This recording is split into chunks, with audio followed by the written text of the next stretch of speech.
ఇతరులకు ఇడుకోరుతూ చేసిన ఒక చేతబడి చివరికి ఆ చేతబడి చేసిన వాళ్ళకే వికటిస్తే ఏమవుతుంది? అసూయ, పగ, దురాశ కలిగిన ఒక కుటుంబం జీవితాన్ని ఎలా భయానకంగా మార్చాయో ఇప్పుడు మీరు వినబోతున్నారు. ఈ కథలోని సంఘటనలు గ్రామస్తులను ఇప్పటికీ వణికిస్తూనే ఉన్నాయి. అసలు ఆ రాత్రి ఏం జరిగింది? చేతబడి నిజంగానే వికటించిందా? రాత్రి 12 గంటలు. ఊరంతా నిద్రలో ఉంది. కానీ చెరువుగట్టు దగ్గర ఉన్న ఆ పాడుబడ్డ ఇంట్లో మాత్రం ఎవరో మంత్రాలు చదువుతున్న శబ్దాలు వినిపిస్తున్నాయి. కొన్ని రోజులుగా రైతు రాములు జీవితంలో వరుసగా జరుగుతున్న వింత సంఘటనలకు కారణమేంటి? పొలంలో దొరికిన నిమ్మకాయ, దానిలో గుచ్చిన సూదులు, అర్ధరాత్రి వినిపించే ఏడుపుల శబ్దాలు, ఇవన్నీ యాదృచ్ఛికమా లేక నిజంగా ఎవరో అతనిపై చేతబడి చేశారా?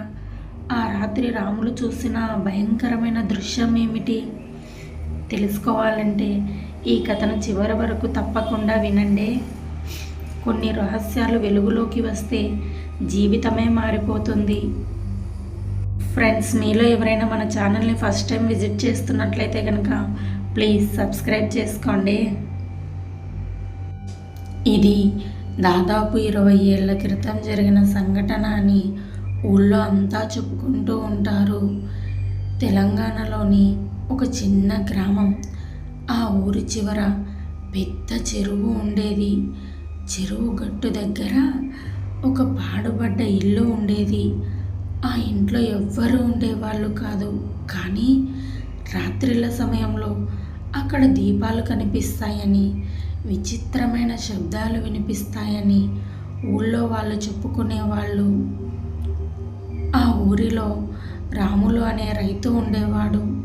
అతను చాలా కష్టపడి వ్యవసాయం చేసేవాడు. కానీ ఎంత కష్టపడినా అతని పంటలు మాత్రం నాశనం అవుతూ ఉండేవి.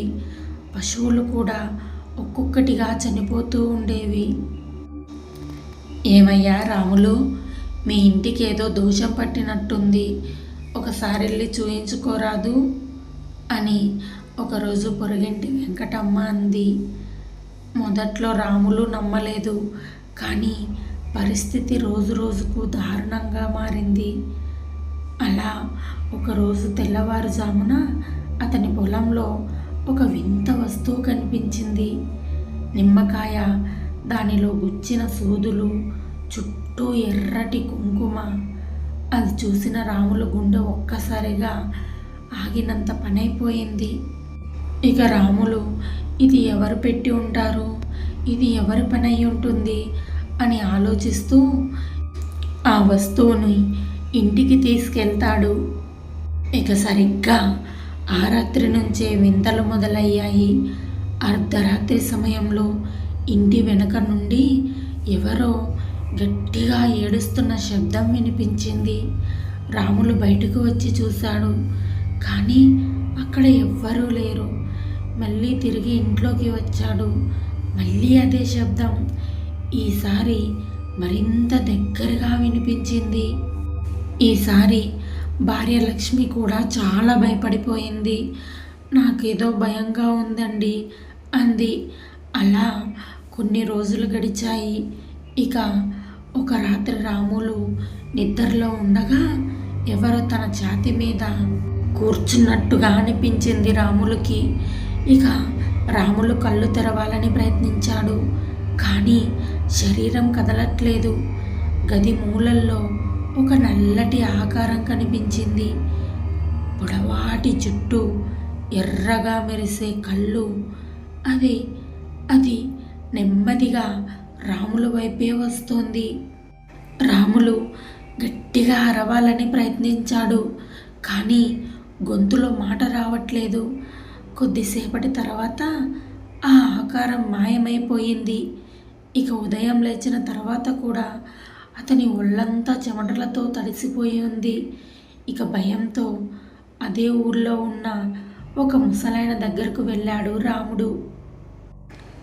అతని పేరు నరసయ్య. ఆ ప్రాంతంలో జరిగే వింత విషయాల గురించి బాగా తెలిసినవాడు. ఇక రాములు నరసయ్యతో జరిగిన విషయమంతా చెప్పాడు. నరసయ్య కొద్దిసేపు మౌనంగా ఉండి ఇలా అన్నాడు. రే రాములు, నీ మీద ఎవరో చేతబడి చేయించారా?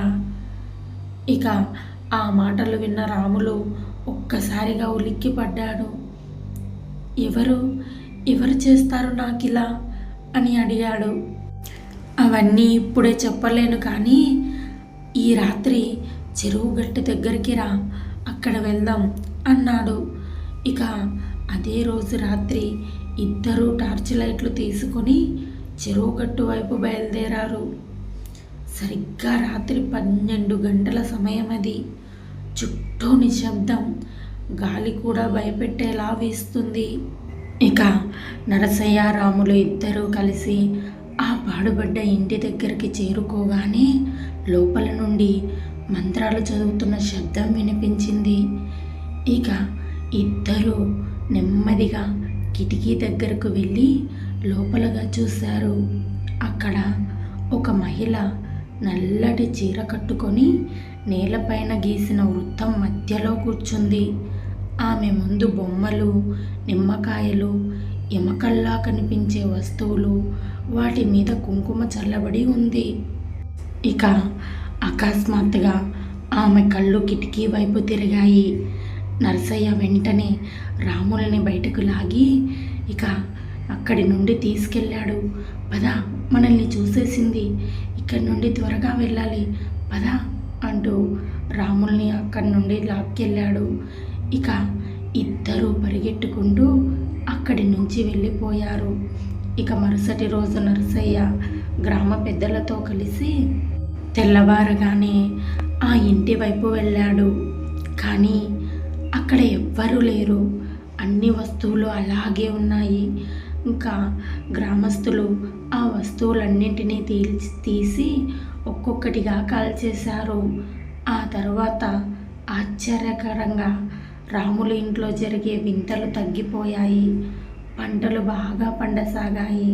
పశువులు కూడా ఆరోగ్యంగా ఉన్నాయి. ఇక అన్నీ మామూలుగా అయిపోయాయి. కానీ ఈ కథ అక్కడితో ముగియలేదు. కొన్ని నెలల తరువాత చేతబడి చేస్తున్న మహిళ గురించి నిజం బయటపడింది. ఆమెది అదే ఊరు. ఆమె అదే ఊరికి చెందిన వ్యక్తి. ఆమె రాములు పక్కింట్లో ఉన్న గంగమ్మ అని తెలిసింది. రాములు అభివృద్ధి చెందడం చూసి అసూయతో ఇలా చేసింది అని కొందరు చెప్పుకున్నారు. అయితే అలా జరిగిన చాన్నాళ్లకు ఆమె ఎక్కడికి వెళ్ళిందో ఎవ్వరికీ తెలియలేదు. ఇక అలా కొద్ది రోజులు గడిచాక ఒక వర్షపు రాత్రి చెరువుగట్ట దగ్గర ఆమె మృతదేహం కనిపించింది. ఇక ఆ తర్వాత కూడా చాలామంది ఆ పాడుబడ్డ ఇంటి దగ్గర సమయంలో నల్లటి ఆకారం తిరుగుతూ కనిపించిందని చెబుతూ ఉంటారు. ఇప్పటికీ ఆ గ్రామంలో పెద్దవాళ్ళు ఒక మాట చెబుతూ ఉంటారు. రాత్రి 12 తర్వాత చెరువుగట్టు వైపు వెళ్ళొద్దు, అక్కడ ఇంకా ఎవరో నడుస్తూనే ఉన్నారు అని. ఫ్రెండ్స్, వీడియో నచ్చినట్లయితే ఒక చిన్న లైక్ ఇవ్వండి. Thank you for watching. Bye.